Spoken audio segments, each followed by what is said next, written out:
An unhinged knife-wielding Florida man just committed a hate over McDonald's hamburgers. The Trump administration has been very bad for everyday Americans, but it's been a fairly nurturing environment for racists and white supremacists. Trump sowed those seeds last summer after the alt-right march on Charlottesville, Virginia, when he delivered a press conference acknowledging that there were tremendous people on both sides of the racial divide.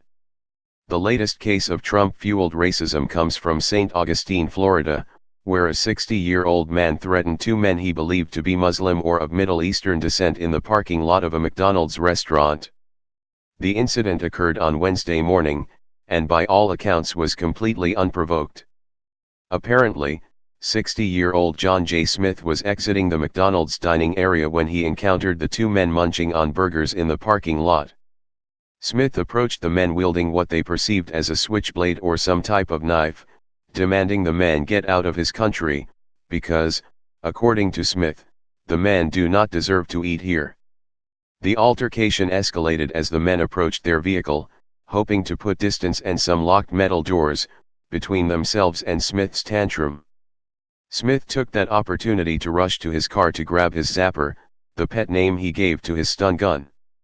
He then turned back to the men and accosted them as they were trying to take refuge in their vehicle.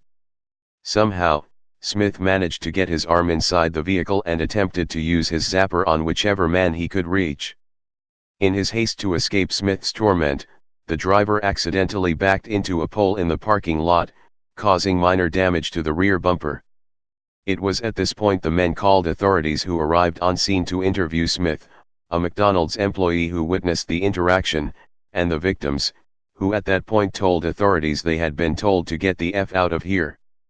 "You don't deserve American food." Officers from the St. Johns County Sheriff's Office, SHCSO, apprehended Smith shortly after. He faces 2 third-degree felony charges of aggravated assault with a deadly weapon, 1 first-degree felony charge of burglary with assault or battery, and a third-degree felony charge of trespassing, according to his police report. The report also notes that Smith was possibly intoxicated, but his assumption that men he encountered practiced a religion which scared him prompted the encounter. As a result, SHCSO spokesman Chuck Mulligan said in a comment to First Coast News that hate crime addendums may be added to Smith's charges.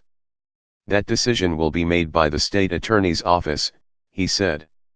Investigators say that upon placing Smith in custody, he began defending his actions by shouting at deputies, "They killed my son and my son was a Marine."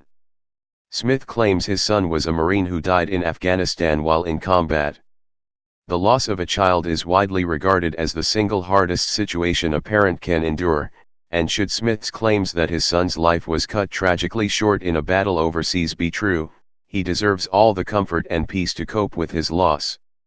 However, accosting 2 strangers for the crime of existing while the same skin color as the enemy soldiers who brought about his son's tragic demise is not a coping mechanism, nor does it provide any true comfort. Instead, he chose to insult his son's memory by invoking his name to defend his own racism, and for that he should be endlessly ashamed.